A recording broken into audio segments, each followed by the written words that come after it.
Good evening, I'm John Batchelor. This is The John Batchelor Show. My colleague Mary Kissel, the editorial board of the Wall Street Journal and the host of Opinion Journal at WSJ Live, joins, and Mary and I, we do this daily, and now and again it comes to me as Mary and I prepare, and as we go through our weeks, that we thought we were overwhelmed in June, but now we're really overwhelmed. Oh, we are just swamped, John, swamped. And these Swamp. these stories do not connect. They're totally different themes. You've got to rearrange the neurons in your brain to march from the conflict in the Middle East, especially the Iran deal, to the conflict in the presidential campaign having to do with the border region and also finances, to the speculations routinely about terrorist threat to the United States. We have early indication that the shooter in Tennessee today had connections to the Islamists, perhaps the Islamic State, perhaps Al-Qaeda. It's unclear. He's a Kuwaiti-born naturalized citizen of a family of prominence in the community, and now he is tied to the deaths of 4 Marines, the shootings of several other wounded. I believe there's an officer wounded. And Mary, this comes weeks after we were all told routinely, loud whispering, that the threat level was very high in the United States. That's right, John. I think what most people don't realize is that here in, let's say, New York City, we've had one significant threat every single year since 9/11, a 9/11 size threat. And that's just New York City. So imagine the threats that we've seen across the country. And John, this isn't just the first instance of domestic terrorism. Think back, Fort Hood, Major Nadal Nassan yelling Allahu Akbar as he gunned down U.S. Army troops.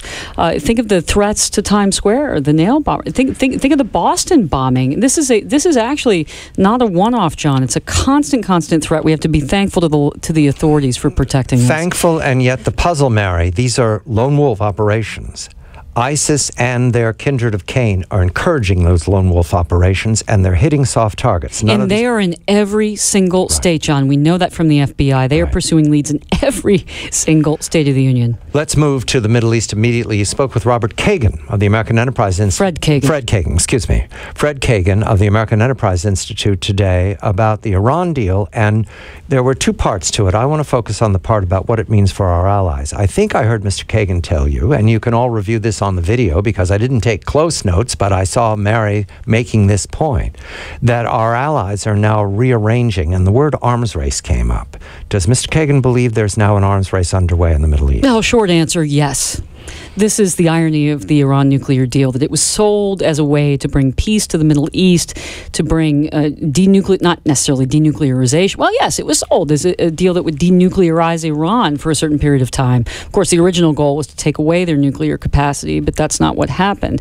And now what we find is that Saudi Arabia, Israel, Turkey, other countries around the region want to get nuclear weapons, or will publicly declare their nuclear capacity, or will go to Pakistan to buy it, because they simply do not want Iran, a state sponsor of terror, to dominate the Middle East. And you know, John, look at their sphere of influence today. Even before they have declared nuclear capacity, they stretch not just from Iran, but throughout Iraq. Iraq is becoming an Iranian client state, to Yemen, to Hezbollah in Yemen. This is a vast swath. You can even see their reach extending over through to Libya, to northern Africa. This is a large swath of the world. It's just mind-boggling that we would do a deal with a state sponsor of terrorism that is in direct contradiction, not just to our interests, but the interests of our allies.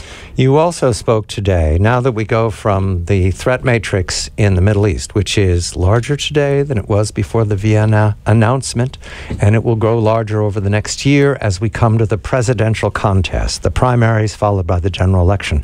You spoke to an author of a new book about what works best, or what is now measured, like anthropology, what is now measured for the best kinds of campaign staffs. I believe you pointed to Ronald Reagan's staff being a success.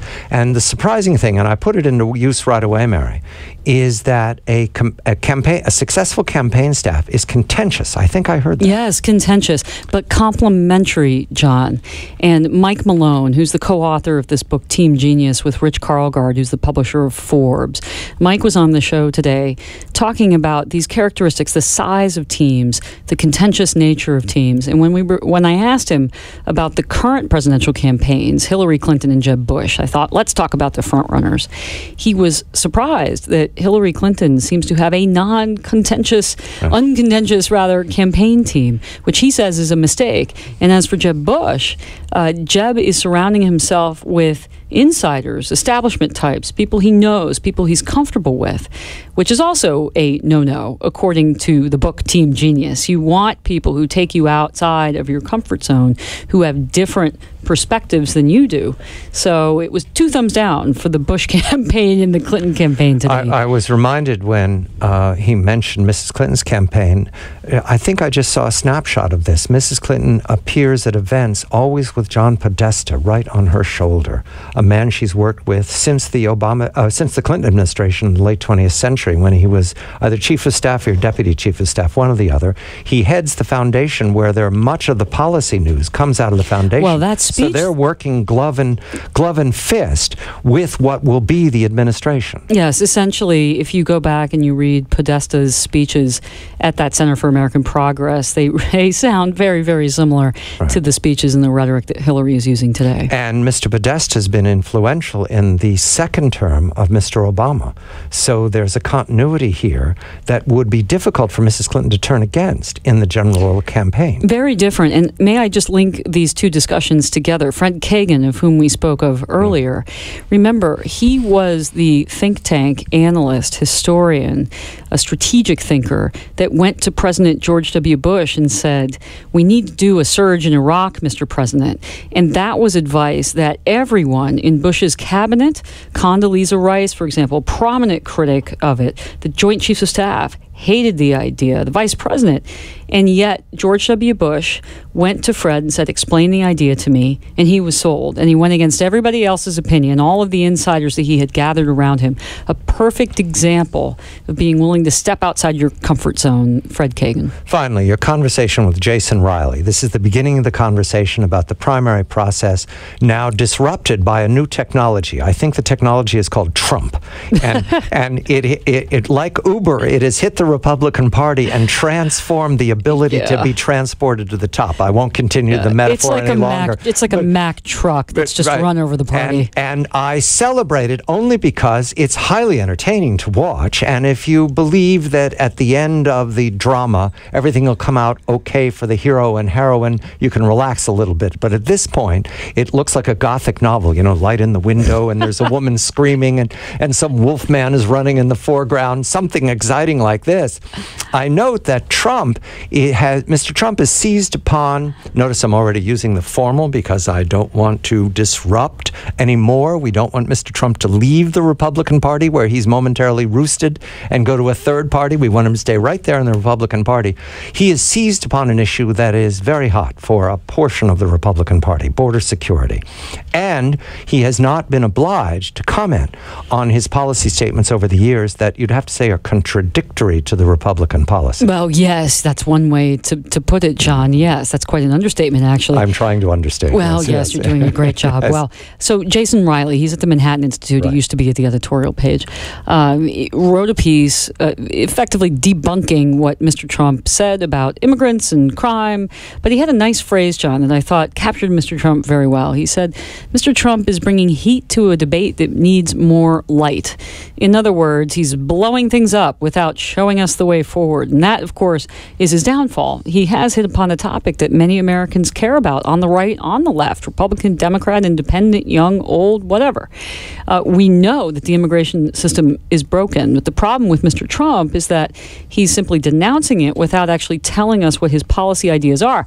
The problem, of course, being, John, that he has no policy ideas. So the aim is to throw things in your face, to blind you temporarily so that you're not conscious enough to ask him that question. Do you want a guest worker program? Would you support more H-1B visas? Should we have a different kind of immigration system where we let people immigrate based on skills instead of on families? These are big questions.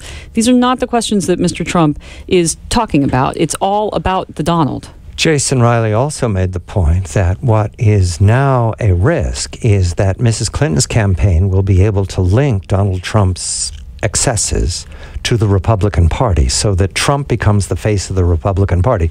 Now, this is a risk because Mr. Trump was registered Democrat from 2001 to 2009. The last time he ran for president, I think he was on the Reform Party ticket. So he is a have opinions will travel kind of political candidate.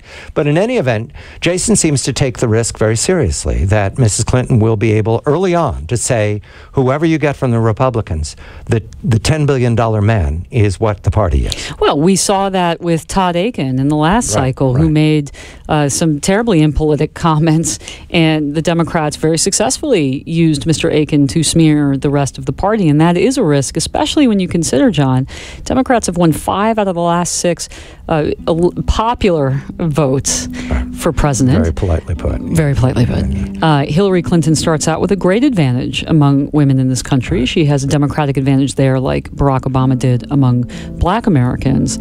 So, yes, these points matter. The margin is going to matter. It may be a very close race.